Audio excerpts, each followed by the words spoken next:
கொரட்டைங்கிறது பார்த்தீங்கன்னா இந்த தொண்டை குழியில இருக்கிற இடம், அந்த ஸ்பேஸ், அந்த மேல்தாடுன்னு சொல்லுவோம். அதுக்கு கீழே இந்த உணவு குழாய் பகுதி, மூச்சு குழாய் பகுதி, இதெல்லாம் இவ்வளவு பெரிய இடமா இருக்கும். நம்ம சாதாரணமா தூங்குறப்ப ஒரு 10-15% ஸ்பேஸ் குறைஞ்சிரும். சரிங்களா? உங்களுக்கு அந்த அந்த இடங்கள்லாம் ரொம்ப சுருக்கலா இருக்கனால, கொஞ்சம் நேரோவா இருக்கனால, ரொம்ப குறுகலா இருக்கனால அந்த இடம் வந்து இவ்வளவு பெரிய இடம் நம்ம தூங்கும் போது 10% குறைஞ்சிருது. ஸோ ரொம்ப நேரோவா அப்படி குறைஞ்சிருது அந்த இடம். ஸோ சின்ன ஏரியால உங்களுக்கு காத்து வெளியே வர்றதுனால வர்றதே கொரட்டைன்னு சொல்றோம். அந்த கொரட்டை சத்தம், அந்த கொரட்டை சத்தம் விடுறது வந்து மற்றவங்களுக்கு டிஸ்டர்பா இருக்கலாம். பட் உங்களுக்கு அதனால ஹெல்த் இஷ்யூ வரும். ஏன்னா காத்து நமக்கு உள்ள போயிடும். ஆக்சுவலா ஆக்சிஜன், அது நம்ம எல்லாத்துக்கும் தெரிஞ்ச விஷயம். கார்பன் டை ஆக்சைடு தானாதே வரணும் வெளியில. அந்த கார்பன் டை ஆக்சைடு வெளியில வர்றது கொஞ்சம் கொஞ்சமா குறைய ஆரம்பிச்சிடும்.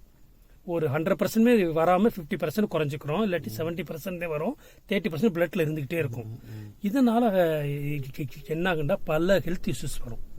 என்ன ஹெல்த் இஷ்யூஸ் வரும்டா, ப்ரெஷர்ல இருந்து சுகர்ல இருந்து சடன் ஹார்ட் அட்டாக்கு, நமக்கு ஸ்ட்ரோக்கு, எல்லாத்துக்கும் காரணம் தான். டயபெட்டிக் சுகர் கூட அந்த கொரட்டை விடுறவங்களுக்கு கரெக்ட் பண்ணிட்டோம்னா இந்த சுகரு, இந்த ப்ரெஷர் கூட சரியாயிருது சிலவங்களுக்கு. ரைட்டுங்களா? அந்த அளவுக்கு இருக்கும். இதனால என்ன பிரச்சனை வரும்னா, தூங்கிட்டு இருக்கும் போது அந்த இடம் குறைஞ்சிக்கிட்டே இருக்குது. இல்ல டோட்டலா ஒரு தூக்கத்துல ஒரு 4 ஸ்டேஜ் இருக்கு. ஸ்டேஜ் 3, ஸ்டேஜ் 4, அந்த ஸ்டேஜ் போகும்போது டோட்டலா அந்த த்ரோட்ல உள்ள அந்த ஸ்பேஸ் வந்து டோட்டா கொலாப்ஸ் ஆயிரும். அப்ப நம்ம உடம்புல உயிரே இருக்காது. அந்த மாதிரி அப்படி கிடப்போம். டப்புன்னு பிரெயின் என்ன பண்ணும், என்னடா இவன் மூச்சு விடல அப்படிங்கிற உங்களுக்கு தட்டி எழுப்போம். உடனே அப்படி ஜருக்குன்னு எந்திரிப்பாங்க. ஜருக்குன்னு எந்திரிக்கிறப்ப அந்த இது ஓப்பன் ஆயிரும். அப்புறம் திரும்பி கொரட்டை இருக்காது. அப்புறம் திரும்ப நம்ம ஸ்டேஜ் 1, 3, 4 ஸ்டேஜ் போகும்போது திரும்பி அப்படி கொலாப்ஸ் ஆகும். இப்படியே நைட்டு ஃபுல்லாக அந்த த்ரோட் கொலாப்ஸ் ஆகும், பிரெயின் உங்களை எழுப்போம். ஸோ கொலாப்ஸ் ஆகும், பிரெயின் உங்களை தட்டி எழுப்போம். ஸோ நைட்டு ஃபுல்லாக நீங்கள் நல்லா தூங்குவீங்க. அவங்க உங்கள் மூளை உங்கள் உயிரை காப்பாற்றிக்கிட்டே இருக்குன்னு அர்த்தம். எத்தனை தடவை உங்களுக்கு மூளை உங்களுக்கு எழுப்புதுன்னு பார்ப்போம். ஒரு நார்மலாக 7 தடவை நம்ம எழுப்பலாம். ஆனால் இந்த மாதிரி த்ரோட் இருக்கிறவங்களுக்கு, இந்த மாதிரி நேராகவே இருக்கிறவங்களுக்கு 20-30 தடவை வந்து அவரை தட்டி தட்டி எழுப்பிக்கிட்டு இருக்கும். இப்போ நான் சொல்ற விஷயம்லாம் நைட்டு தூங்குறப்போ ஒரு டெஸ்ட் பண்ணா கண்டுபிடிச்சலாம். ஸ்லீப் ஸ்டடின்னு சொல்லுவோம். அது இந்த செஸ்ட், இந்த அப்டாமன், கையில எல்லாம் பிபி, அந்த பெல்ட் மாதிரி கட்டி அந்த மூவ்மெண்ட்டை வச்சு ஃபுல்லா ரெக்கார்ட் பண்ணுவாங்க. அதுல தெரிஞ்சு போயிடும் உங்களுக்கு எவ்வளவு ஆக்சிஜன் குறையுது, எவ்வளவு பல்ஸ் ரேட் ஏறுது, எவ்வளவு தூரம் உங்களுக்கு சேச்சுரேஷன் பிளட்ல இருக்கு, எத்தனை தூரம் கொரட்டை விடுறீங்க, எத்தனை தூரம் உங்களுக்கு மூளை தட்டி எழுப்புது, இது எல்லாமே அந்த ரிப்போர்ட்ல வந்துடும். ஸோ கொரட்டை விடுறதுங்கிறது ரொம்ப ரொம்ப டேஞ்சரு. அந்த கார்பன் டை ஆக்சைடு வெளியில போகாம ரத்தத்தில் சேர பல வியாதிகள் வருது. அதனாலதான் இதுக்கு ஒரு சர்ஜரி பண்ணணும். என்ன சர்ஜரிண்டா, உள்ள இடத்த வாயு வெளியே அந்த டான்சில்னு சொல்லுவோம், சின்ன பக்கெட்டு, அதை எடுத்தாவே ஒரு 50% கொரட்டை சரியாயிரும். அப்புறம் உள்நாக்க மடிச்சு தைப்போம். அது மாதிரி பண்ணா ஒரு 60% கொரட்டை கொஞ்சம் குறை. அது கொரட்டை குறை மீன்ஸ் அந்த டோட்டா கொலாப்ஸ் ஆகிறது குறையும்.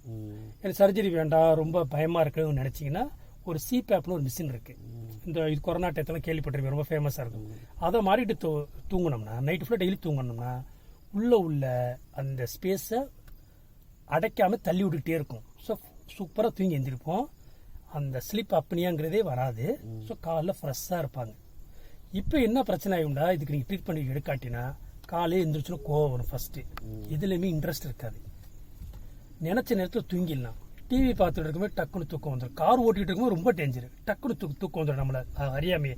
இந்த பிரெயின் வந்து எப்படா தூங்குவேன் அப்படி தூங்க ட்ரை பண்ணிக்கிட்டே இருக்கும். அதனால இது வந்து இது டிரைவிங்லாம் நாங்கள் பண்ணக்கூடாதுன்னு சொல்லுவோம்.